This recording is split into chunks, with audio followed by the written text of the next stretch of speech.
साहेब, आपल्या प्रमुख मागण्या काय आहेत आणि आज आपण ठिय्या आंदोलन केलंय, तर त्यातून आपल्याला काय निष्पन्न झालं किंवा तुम्हाला काही पुढील तारीख दिली का?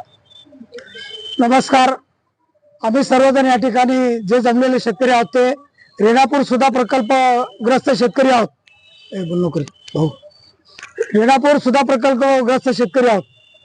सदरील प्रकल्पात आमच्या 6 गावच्या शेतकऱ्यांच्या जवळपास 37.07 हेक्टर जमीन आमच्या त्या ठिकाणी प्रकल्पाच्या उंचीवाढ कामासाठी 1 मीटर 10 पॉईंट उंचीवाढ कामासाठी भूसंपादित करण्यात आलेले आहे.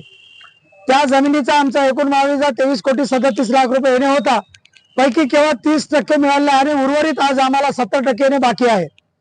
तर त्या 15,37,00,000 रुपये आमच्या मागेचा आमच्या भूसंपादित जमिनीचा यायचा आहे. आम्ही विविध आंदोलन केले असताना आम्हाला लेखी आश्वासनं दिले की 10 जून 2026 पर्यंत गोदावरी मराठवाडा पाटबंधारे विकास महामंडळाचे कार्यकारी अभियंता माननीय CR बनसोड यांनी आम्हाला लेखी आश्वासन दिलं होतं की 10 जून 2026 पर्यंत पैसे देऊ माळेजाचे आणि आमच्या रस्ते आणि पुलाचे देखील कामं करून देऊ, परंतु ते दिलं नाही. म्हणून आम्ही नंतर जलबुडी आंदोलन केलं 22 जूनला.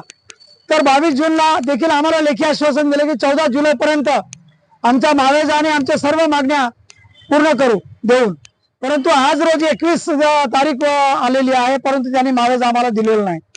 म्हणून आज आम्ही माननीय भूसंपादन अधिकारी तथा उपविभागीय अधिकारी प्रवीणजी मेंगशेट्टी यांच्या कार्यालय कक्षामध्ये ठिय्या आंदोलन केलं. यावेळी सदरील पाटबंधारे विभागाचे कार्यकारी अभियंता बागुल साहेब यांनी या ठिकाणी भेट देऊन आम्हाला आश्वासित केलेलं आहे की 15 ते 20 दिवसामध्ये आम्ही जास्तीत जास्त निधी आणून देण्याचा प्रयत्न करू. हे त्यांनी आम्हाला आश्वासन दिलेलं आहे, परंतु या आश्वासनापुढे आमचं समाधान नाही. कारण आम्ही शेतकरी खूप अडचणीत आहोत. आमचे पैसे येत नसल्यामुळे आणि शेती पण नसल्यामुळे आता काही जणांची शेती पूर्ण गेलेली आहे, काही जण अल्पभूधारक झाले आहेत. वरून पाऊस नाही, पाणी नाही, शेतकरी मेटाकुटी आलेला अडचणीमुळे आर्थिक संकटात सापडलेला आहे. म्हणून आम्हाला त्वरित पैसे पाहिजेत.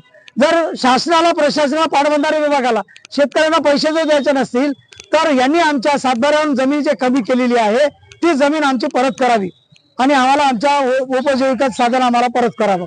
जर त्यांना देणं होत नसेल तर आम्ही त्यांना आज 20 दिवसाची डेडलाईन दिली आहे की पुढील आंदोलन आम्ही तीव्र करू आणि आमची दाद आम्ही न्यायालयीन प्रकरण करून मागू, असं मी या ठिकाणी सांगितलं. ज्यांनी आमची फसवणूक केलेली आहे त्यांच्यावर आम्ही रीतसर गुन्हे दाखल करण्याची कारवाई करण्याचा प्रयत्न करू, असं आम्ही या ठिकाणी त्यांचं आणि आमच्या या ठिकाणी बैठकीत संभाषण झालेलं आहे. पाहूयात आता हे 20 दिवसाच्या नंतर त्यांचे काय होते.